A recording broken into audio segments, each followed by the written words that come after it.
Good evening, good morning, wherever you are. Thanks for tuning in, everyone. This is Innovation Matters, your channel for all things tech, innovation, design, and creativity.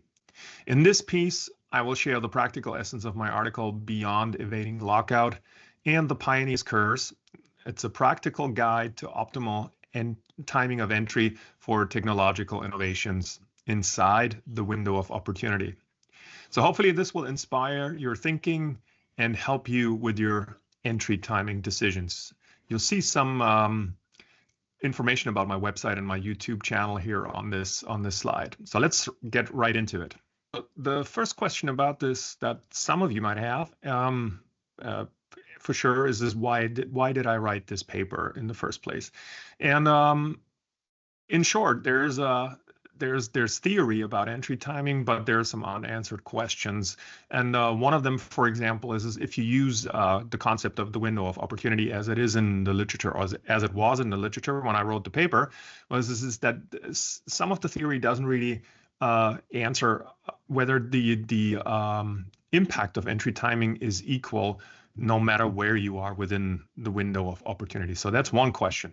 If you want to know more about that, I actually talk quite a bit about my motivation for the paper as I accept the Maurice Holland Award from the journal for I think it was the best research paper 2023. And so the link is on that slide here at the bottom. So you're welcome to take a look at that, take a peek at that, and listen to more of my reasoning there. But I had my reasons. So let's get right into it. Basically the core piece of the paper that is most interesting and where it all boils down to is right at the end. It's located right at the end, and it has like 6 guiding principles. And I'm going to take you through those, and we're going to take it one bit by bit, and I'm going to show some examples and get into some of the details. And we're going to start with number 1. So here it is, the box with the summary of strategic guiding principles, and number 1 at the top where it belongs. It says that entering within the window of opportunity is necessary to make a technological innovation viable. So you need to do it to give it a long life, but it's not sufficient to make the entry optimal. So you absolutely, it's a necessary but not sufficient condition. So you absolutely have to enter it in the window of opportunity if you want it to survive, but it's not enough to get the best and the most out of the entry.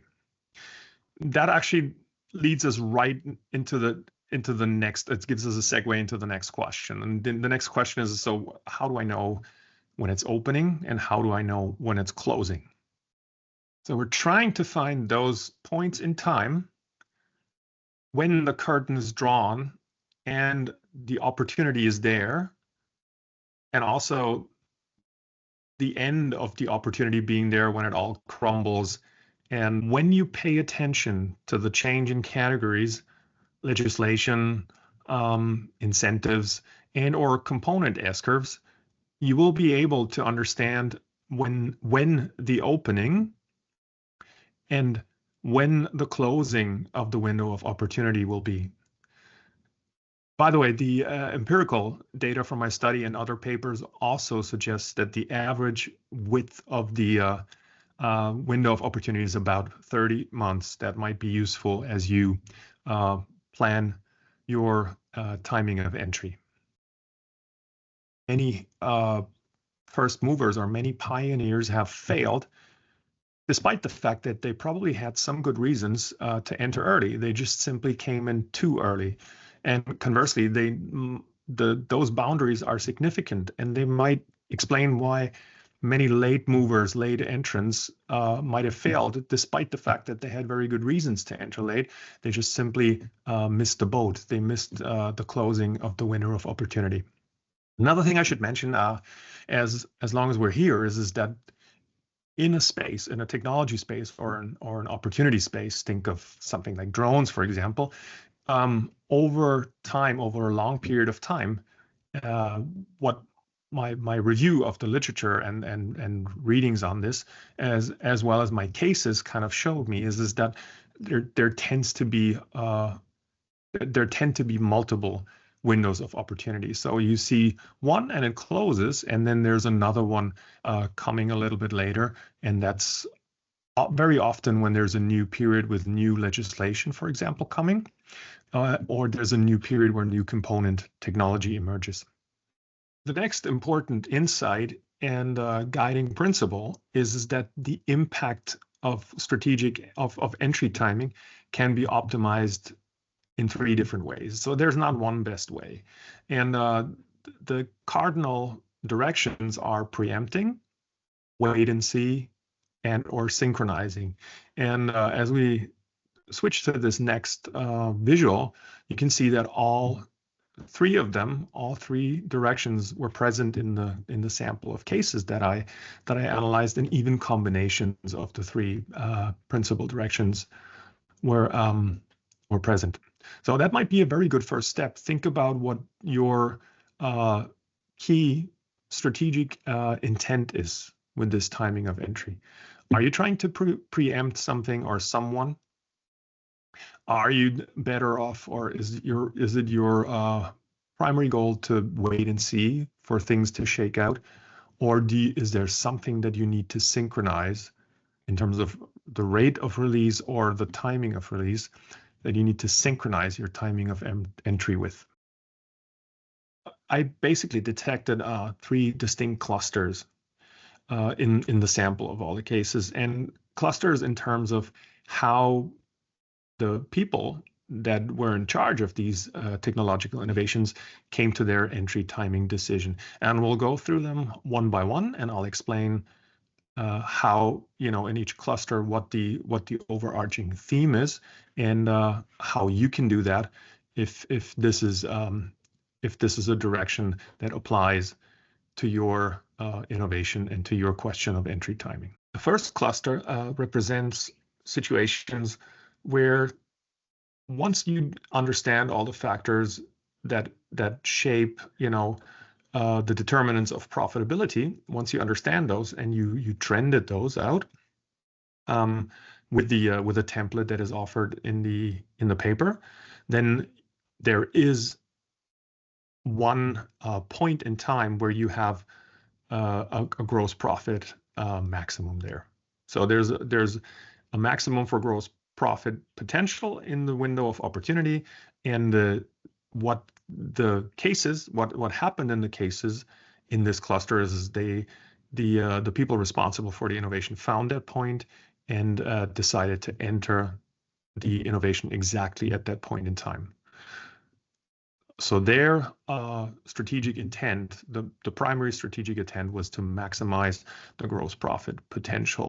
So let's take a look at case number 9 here. That's highlighted and circled there at the end of on the right side of the table. In this case, there was a seasonal peak in gross profit potential, and that came from the seasonality of the factors.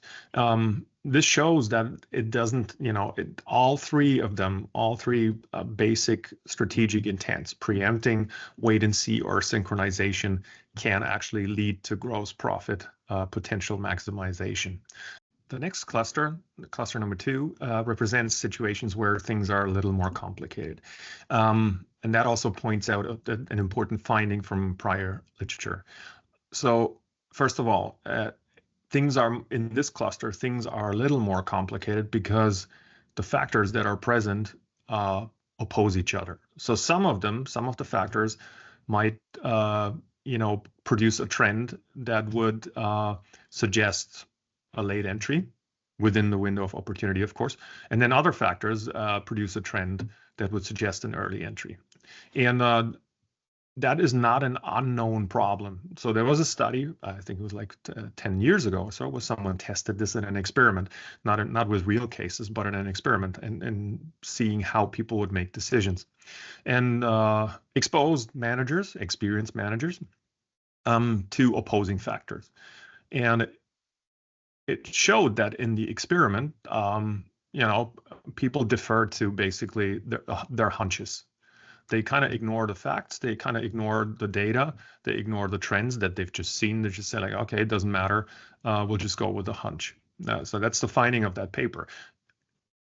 quite contrarily, in my study, I probably looked a little bit deeper, and I kind of interviewed people, or we interviewed people that were in the process, or that had just made a real decision with real money and their own products riding on it, is that they actually carefully would go into some sort of trade-off and sensitivity analysis and balance those factors out.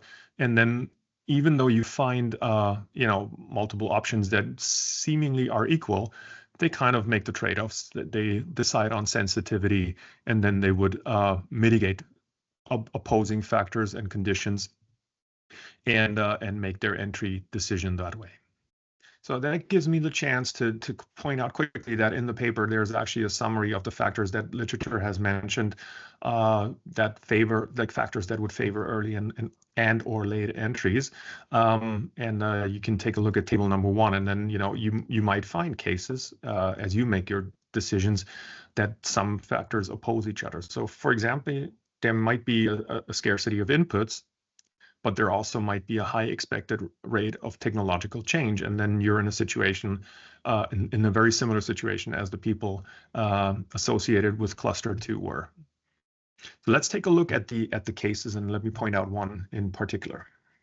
So here we go. There's table number 3. I don't know where it is exactly in the paper, but table 3 should give you enough information to find it. And then let's take a look at case number 16 here. So you see that there's like a mixture or a balancing of wait and see and preempt here.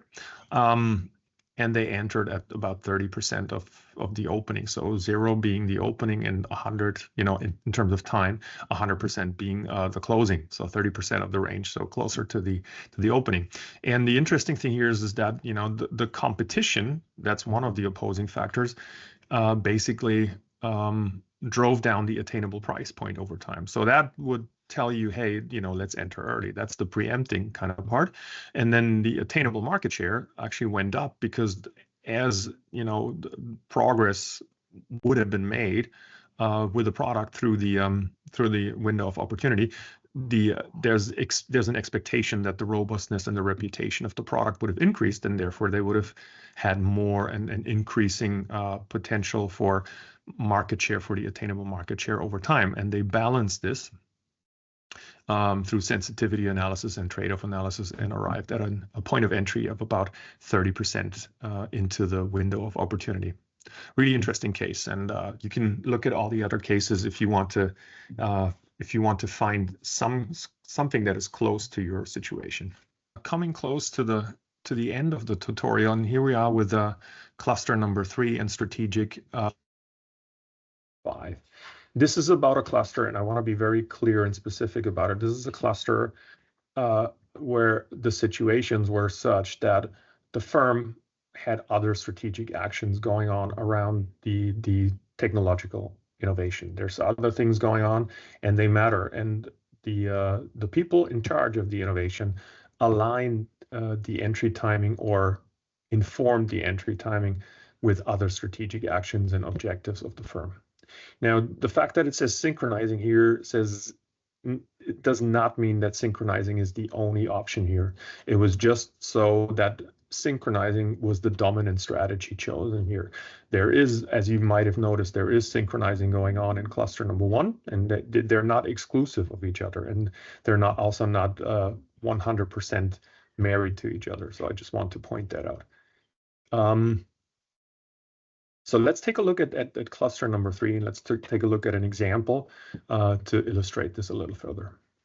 So here we are with cluster number 3, and the cluster number 3 and the data associated with cluster number 3 are featured in table number 4. Again, don't know the exact page number in the paper, but I'm sure you'll find it, I'll trust. So within this cluster, I want to shine the light on case number 25. And if you look at the trends and the profiles of the determinants of profitability, I'm sure there were points in time where there was a good potential for gross profit. But in this case, the people responsible for the innovation decided to go another route. And what they did is they aligned the entry with an IPO. So they deliberately prioritized entering early at the opening of the window of opportunity to support the IPO of the company. So the grander picture, as I just mentioned on the previous slide, mattered more and was overriding the gross profit maximum in this case. In other cases in the literature, you see this like with when hospitals do their purchasing and they look for new technology, they have their purchasing cycle. So alignment with purchasing cycles of your customers, and all of that is discussed in greater detail in the text and in the paper if you're interested in that. Again, hopefully you'll find some, as you make your entry timing decision, you find some inspiration here with the cases, and maybe one or more of these align with your actual situation. And here we are. That brings us to guiding principle number 6, highlighting and really stressing the importance and the benefits of visual conceptualization. I hope you've seen this throughout this presentation, that there's as I collected the data and as people made the decision, there's a heavy visual component. There's the template with the trends. There's a chart with the cardinal directions for your strategy. There's the window of opportunity. Conceptualization is supported by visuals, so you can do a lot to help yourself with this timing of entry decision as you use like visuals. So use the tables for sure. Use the data that is presented in the paper, but also play around with the visual templates. Play around with the frameworks that are presented, and do it as a group. So that's really the best advice I can give based on what I've learned about good practice in timing of entry decisions. So that wraps it up. I hope you found this useful, and if you did, I would appreciate it if you hit the like button, and if you can recommend this video and maybe the paper, because I think it deserves more attention than it has right now. And I'll see you around, same place, same channel. Be safe out there, and take care. See you soon. Bye.